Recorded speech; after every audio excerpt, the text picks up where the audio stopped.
Okay, so now we're going to be discussing about the Wheatstone Bridge. Now, just to give you an idea, the Wheatstone Bridge is a type of calibration circuit.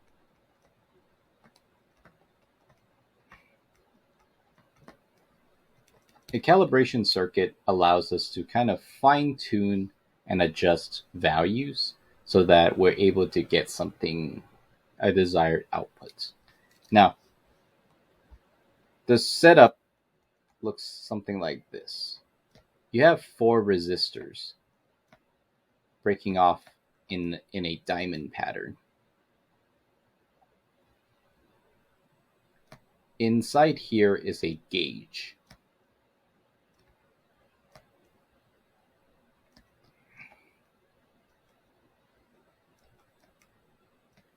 And so two of these are known fixed resistances. So suppose this was called R1 and this was R2. And then maybe this was a variable resistor, R3. And this is an unknown resistance, R4, which we're trying to fine tune and find the resistance of. Now, experimentally, this is how we do it. First, the gauge, the current going across the gauge has to be zero. And we can do this by just taking 2 points, or we can basically read the gauge and just see that it reflects a current of zero. In this situation, we have what's called a balanced circuit.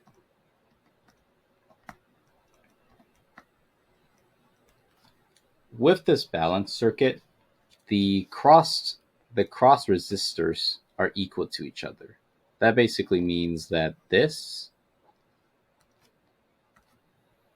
times this, or this is equal to this, which leads to that R1, R4 is equal to R2, R3. Now, R1 and R2 are known. R3 is variable, so we can kind of fine tune it to give us the zero current gauge reading. And then from there, our unknown resistor, R4, we can just solve for it. Whoops. 2, R3, R1. Just like that. So just to give you a summary, a Wheatstone bridge is a type of calibration circuit which is useful for determining load resistance of an unknown value. And in this case, we used R4 to model that unknown value. Because it's a calibration circuit, we can also use this to fine tune and adjust loads where appropriate, such as in the case of maybe trucks, for example. If it reads a certain resistance level, we must probably have to be careful with it. Otherwise, it would maybe collapse a bridge, for example. Another situation would just kind of be like measuring resistors.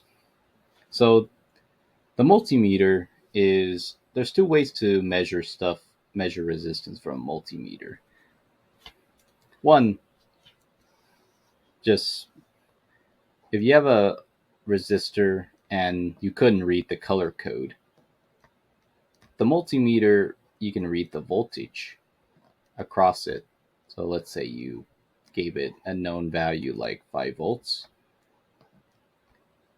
And you also insert an ammeter here.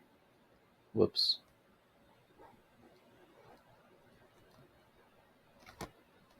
Whatever value you read from this voltage and whatever value you read from this ammeter, you take the two and you're able to find the resistance. Rather, I should say the total resistance.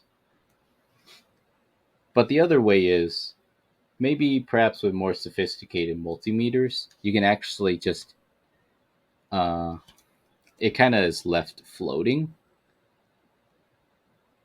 And By touching it with two probes, you're able to attach it to a balanced calibration circuit that adjusts and fine tunes itself so that it's able to give you a precise reading of the resistor given three known values of the resistance.